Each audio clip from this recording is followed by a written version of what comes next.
So electrical safety guidelines: when disconnecting an appliance, pull the plug, not the cord. Okay, I'm a culprit on this one. I always pull the plug. I mean the cord sometimes when it's far, or when I'm lazy. I should avoid that now. So never use cords or plugs that show any wear or damage. Those who have said some observations, they know that exactly when your sheath is a little bit damaged. We have overloaded most of the circuits. I know some of you are looking already. So try as much as possible to minimize the overloading.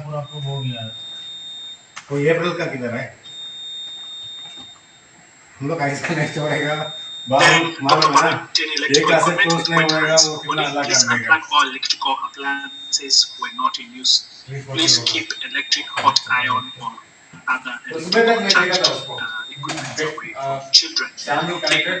We don't have kids who come to our offices most of the time. We have few, but try as much as possible to keep them away from those appliances within the office. Turn off all electrical equipment when leaving the offices.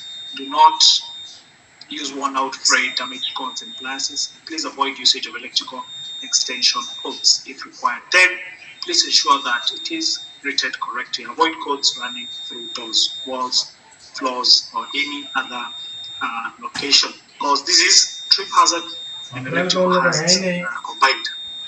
Okay. Lockout, tag out. Again, we have a habit of forgetting about updating our lockout tags.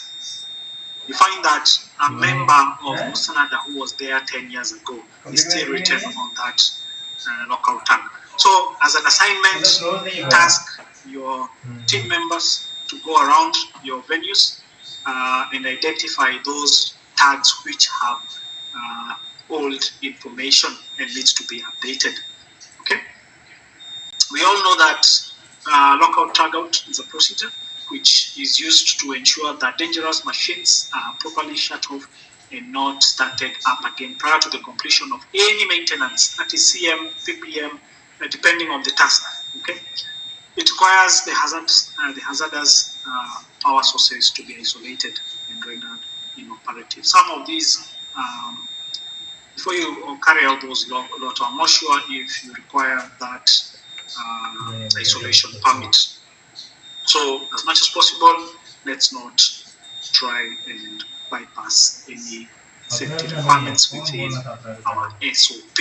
Again, we need to be aware of what the SOP states in relation to lockout tagout. Some of these systems needs to be communicated to the end user, to the clients before even you carry out any lockout tagout.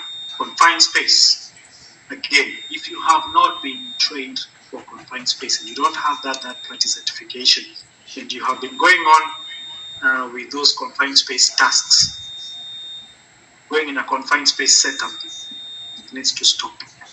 Okay, you need to get the training, you need to get any support from your venue team. Okay, for the venue engineers, for the site supervisors, now that you're aware about this, please communicate and enable the individuals to undergo this training. Okay. Confined spaces. A confined space has limited or restricted means for entry or exit, and it is not designed for continuous occupancy. Confined spaces include but not limited to tanks, vessels, silos, storage bins, hoppers, vaults, pits, manholes, tunnels, equipment houses, ducts, pipeline, okay, obstruction or emergency equipment. This is what I mean as emergency. This manual call point. The moment you obstruct, it will take a couple of minutes to get you to activate the alarm. Trying to rush the training because it's almost done. So that's a confined space. Blocked exit passageways, that is in relation to the first picture. Not permit to access temporary confined spaces activities. You need to have that confined space permit. Okay.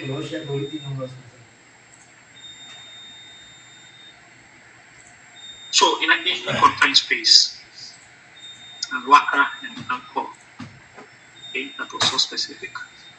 So we have presence of hazardous atmosphere, inadequate lightings, no permit to work system.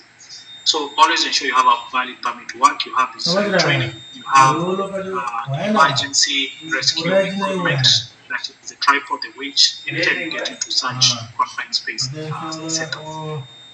Okay, so for those in work and alcohol, you have such a setup. Please ensure that you have everything in place, including a permit to work. So best practice in relation to confined spaces.